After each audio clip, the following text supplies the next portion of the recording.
Olá, vamos falar então das regras que saíram do Congresso de Vitória, que aconteceu em abril de 2003 no Espírito Santo. O Congresso foi convocado e patrocinado pela ABF, Associação Brasileira de Frescobol, então presidida pelo Rogerinho, seu Rogério Fraga. E o objetivo principal era criar uma regra objetiva para o frescobol. Essa regra foi aprovada por maioria. A favor, Federação de Frescobol do Rio de Janeiro, a Federação Baiana de Frescobol, a ABF, representando o Espírito Santo, e votou contra a ABRAF, Associação Brasileira de Árbitros e Atletas de Frescobol, representando São Paulo. Eu estive lá pela ABRAF, advogando a causa da mesma. Lembrando a era Oswaldinho, 5 minutos de tempo corrido, 3 árbitros davam notas de 0 a 5 para cada sequência, baseada nos conceitos totalmente subjetivos de ataque, defesa e velocidade, com 1 minuto de descanso. Depois do Congresso foi mantido 3 árbitros, mas com funções diferentes. Um árbitro cronometrista, que a partir dali o tempo de jogo, de apresentação, passou de 5 minutos de bola corrida para 5 minutos de bola viva, e ele tinha a obrigação de ver o jogo.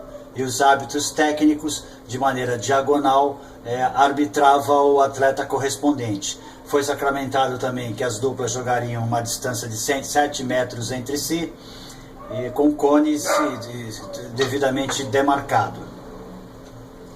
E o que fazia o árbitro técnico? Ele computava quantos ataques o atleta efetuou em cada sequência. E definia quantas destrezas o atleta demonstrou capacidade para fazer. E o que fazia o árbitro central? Ele cronometrava o tempo de 5 minutos de bola viva, parava a sequência caso a bolinha tocasse no atleta ou o atleta tocasse 2 vezes na bolinha de maneira intencional. Decidia se houve ou não o bate-pronto. O bate-pronto é quando você acertava a bolinha logo na subida depois dela bater no chão. Se isso acontecesse, o golpe seria dado como válido. Não preciso dizer que havia confusão que não acabava mais.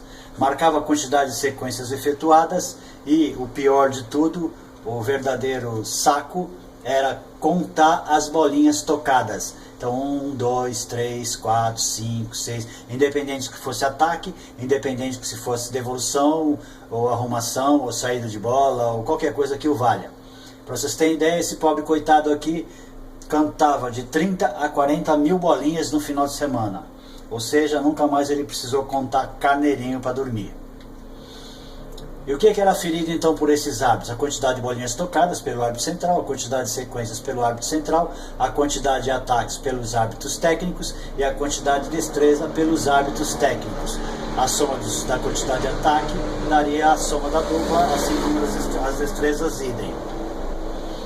Uma das notas que já estava consensada entre Espírito Santo, Bahia e Rio de Janeiro era média de velocidade, mas como a ABRAF tinha feito trocentos simulados aqui em Santos, nós conseguimos quebrar essa regra. Seria a média de velocidade, seria o radar sem o aparelho. Então o cara tocava a bolinha daqui para cá 500 vezes.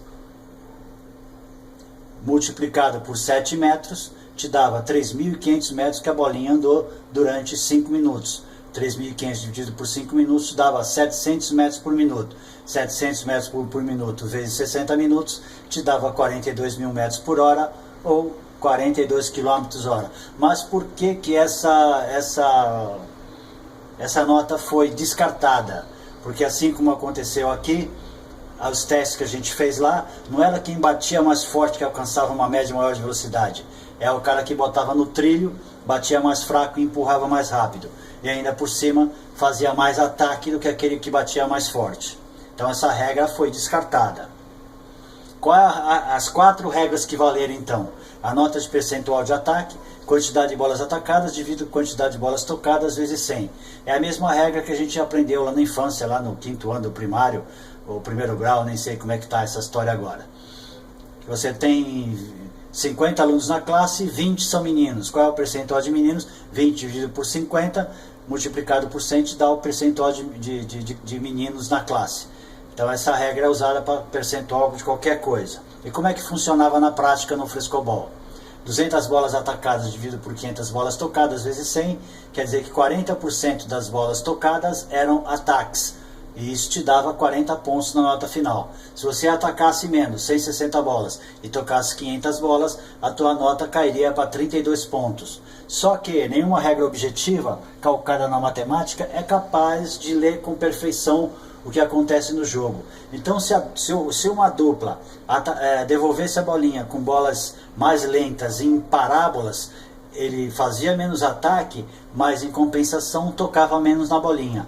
E são 160 bolas atacadas dividido por 400 bolas tocadas, vezes 100 te dava os mesmos 40 pontos daqui. Então essa nota praticamente era trocar 6 por meia dúzia. Não havia muita diferença quando você via a planilha final entre uma dupla e outra. Outra nota que ficou foi a nota de destreza. Você não precisava atacar na direita 10 vezes, né? Atacar no alto 4 vezes, atacar baixo ou esquerda 6 vezes. Bastava uma só. O árbitro tinha que ter a ciência que você tinha capacidade para atacar na direita, para atacar bola baixa, para tocar bola alta, para tocar bola na esquerda. Se o cara era destro, o cara já saía com esses 3 pontos já sacramentados. Só o que mudava era a bola na esquerda. Se o cara era canhoto, saía com essas 3, só o que mudava era a bola na direita. O centro ninguém atacava, nem o Bené, que era considerado o melhor jogador com o arsenal mais completo, não atacava a bola de centro. Então essa nota também não diferenciava muito uma dupla da outra. Aí nós vamos para a nota de equilíbrio. Essa nota foi levada pela Abraf, entrou no lugar numa nota de entrosamento, que era uma nota subjetiva que ia ser dada pelos árbitros. Por isso que foi até fácil trocá-la. Então a menor quantidade de ataque dividido pela maior quantidade de ataque vezes total de ataque vezes 13. Como é que isso funciona matematicamente no jogo? A dupla atacou 160 bolinhas, 80 ataques cada um, 80 dividido por 80, 1 vezes 160 vezes ponto 13, 13 é o fator para colocar essa nota na média com as outras notas dos outros quesitos. Dava 20.8. Se o cara atacasse mais, 200 ataques, equilibrado, te dava um número maior do que essa. Se o cara batesse os mesmos 200 ataques, só que com um desequilíbrio de 30 bolas, o cara baixava para 19.24. Se o cara batesse totalmente desequilibrado, 40 dividido por 160, te dava 6,5. Então essa nota ainda tinha alguma lógica matemática e fazia alguma diferença na planilha final. Agora vamos para outra nota, a nota de bola no ar. Essa é a última nota. Quantidade de bolas tocadas dividido por sequências efetuadas. Então se o cara tocava 500 vezes na bolinha e fez 10 sequências, multiplica 500 por 10, a dupla levava 50 pontos para a nota final. Se o cara fizesse 8 sequências, levava 62,5 pontos para a nota final. Se o cara fizesse 5 sequências, levava 100 pontos para a nota final. Veja uma diferença do sexto para o sétimo, ou para 6 sequências para 5 sequências, vai te dar quase 17 pontos de diferença. Enquanto as outras notas era trocar 6 por meia dúzia, a nota de bola no ar era absurdamente desproporcional a todas as outras notas, as outras 3 notas existentes. Se você fizesse 10 sequências e a outra dupla 5, era 50 pontos que você não conseguia tirar de modo algum nos outros quesitos. Aí acontecia coisas desse tipo. Ou seja, o peso dado à nota de bola no ar era coisa do outro mundo. Completamente sem sentido, sem nexo, sem lógica, sem métrica e sem rima. E acontecia coisas desse jeito. Uma dupla espetacular, fazia 220 ataques, tocava na bolinha 540 vezes, 110 ataques cada atleta, perfeito equilíbrio, fazia 5 destrezas, as maiores destrezas possíveis, e fazia 8 sequências. Todo mundo gostava, encantava o público, coisa e tal, parará, parará. Aí entrava uma dupla pífia. A dupla fazia 150 ataques, 70 a menos do que a outra dupla, tocava na bolinha 460 bolas, fazia destreza a menos, só que fazia 5 sequências. Então qual era o resultado final dessas duas duplas? A pontuação total da dupla espetacular, 156.8. A pontuação total da dupla pífia, 160.1. Ou seja, coisa de maluco, né? Então dá para chamar a regra que saiu desse congresso de medíocre? Não. Não dá nem para rotular. Foi coisa de maluco mesmo. E o que acontecia depois? Você saía da arena e perguntava, quantas sequências? Você respondia 7. Pronto. Os caras nem esperavam o resultado, iam embora, porque tinham feito 9. O atleta perguntava para a arbitragem, quantas sequências? 8. Quanto tempo falta? 2 minutos e meio. O cara simplesmente abandonava a arena, porque sabia que não tinha mais chance na competição. Se alguém pegar as planilhas da época, verá que invariavelmente era assim. Primeiro lugar 5 sequências, segundo lugar 6 sequências, terceiro lugar 7 sequências, quarto lugar e por aí afora. E fazer menos sequência é a coisa mais fácil numa apresentação. É só jogar com cuidado, com menos força, com menos risco, com menos radicalidade e assim por diante. Ou seja, tudo menos espetáculo. Esse tempo ficou conhecido como a Era da Meia Bomba.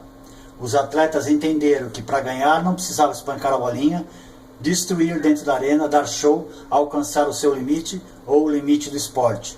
Bastava fazer menos sequências. Se você não tinha ideia de como e por que surgiu a famigerada nota de potência, agora sabe, foi por causa da Era da Meia Bomba. As regras saídas do Congresso foram um desserviço ao esporte, nivelou o frescobol por baixo, mecanizou o esporte, foi responsável pelas maiores injustiças já vistas, afastou muita gente boa, atleta, dirigente, árbitro, etc., desiludiu outros tantos e por aí afora.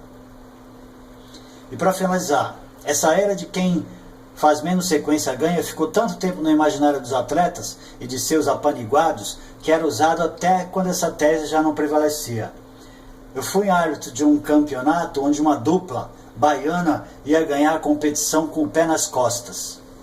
Estava com uma pontuação perto de ótima.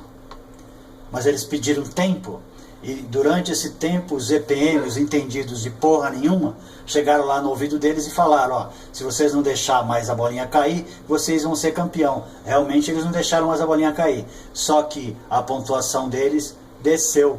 Desceu por quê? Porque eles atacaram menos, atacaram com menos força. Quem tinha mais facilidade para atacar, atacou mais e assim por diante. E no final eles saíram do título fácil para o terceiro lugar. Agora, quem foi o culpado do cara chegar em terceiro lugar? Obviamente, foi a arbitragem. Tem coisas também que as pessoas ainda não entenderam. Na era Oswaldinho, o cara fazia 5 sequências e podia ficar o resto do tempo dançando com o duro, que mesmo assim seria campeão. E o que acontece depois, no pós-congresso? Você não é julgado só por parte da apresentação ou pelas 5 melhores sequências. Você é julgado pela apresentação toda. Ou seja, pontuações ruins derrubam as pontuações boas. Mas isso é um mote para os próximos tutoriais. Por enquanto é só. Abraço. Fui.